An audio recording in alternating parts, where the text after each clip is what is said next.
I always liked Super Mario 64 when I was a kid. I remember playing it at my aunt's house all the time.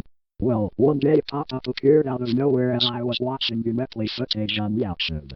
I was a little startled and was about to close the window until I realized that it was a website showing a mint condition copy of Super Mario 64 for sale. There was a picture and everything. I usually don't trust these things, but the feeling of nostalgia overpowered me, and I wanted to buy it.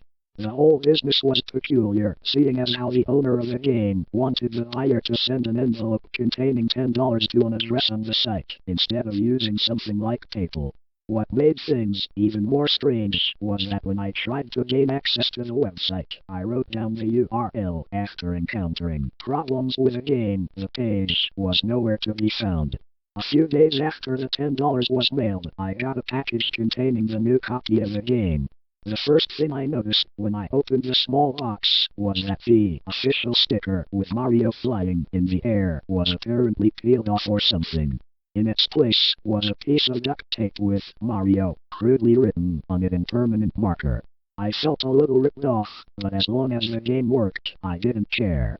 I got out my Nintendo 64 and put the cartridge in. The screen turned on with a familiar Mario face that you could stretch and twist aimlessly. I remembered laughing all the time at the results as a kid and decided to mess around for old time's sake. I moved the cursor over to Mario's ear and pulled it to elven proportions. I was going to do the same to the other ear when the TV suddenly produced loud static. Mario's whole head started deforming and twisting in ways that I didn't even know were possible for the model. Random sound effects from the game started playing along with the static. As all this was occurring, I could hear a faint voice whispering in Japanese. The voice was stammering and whimpering. I immediately shut off the game and tried again. I didn't bother with a Mario head this time. Just selected a new file and started playing. When I selected the file, the game skipped the opening monologue by Peach in the courtyard outside. Mario was just placed right inside the castle.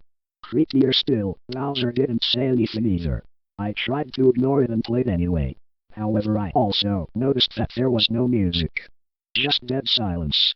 There weren't even any toads around to talk to. The only door I could enter was the Aloud battlefield. The other doors wouldn't even respond to my button commands. The portrait of Aloud battlefield wasn't the usual picture. It was just a stark white canvas. I was still trying to convince myself that these were just minor glitches and that they wouldn't affect the gameplay at all.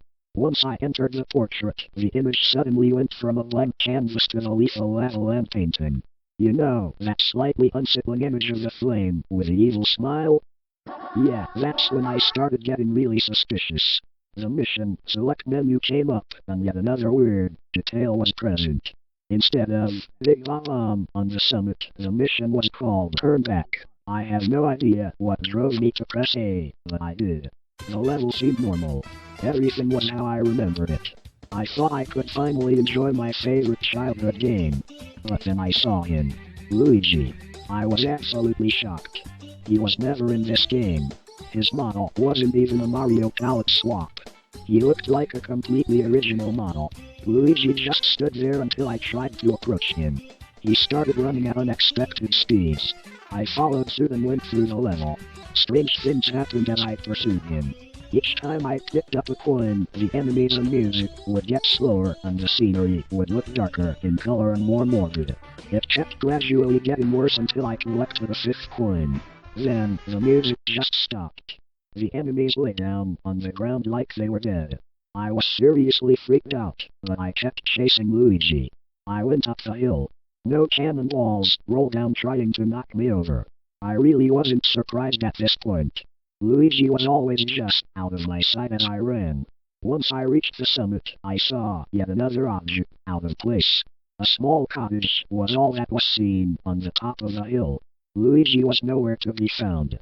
The cottage was certainly odd-looking for a Mario game.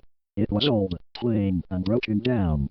Regardless of my fears at that moment, I had Mario enter the cottage.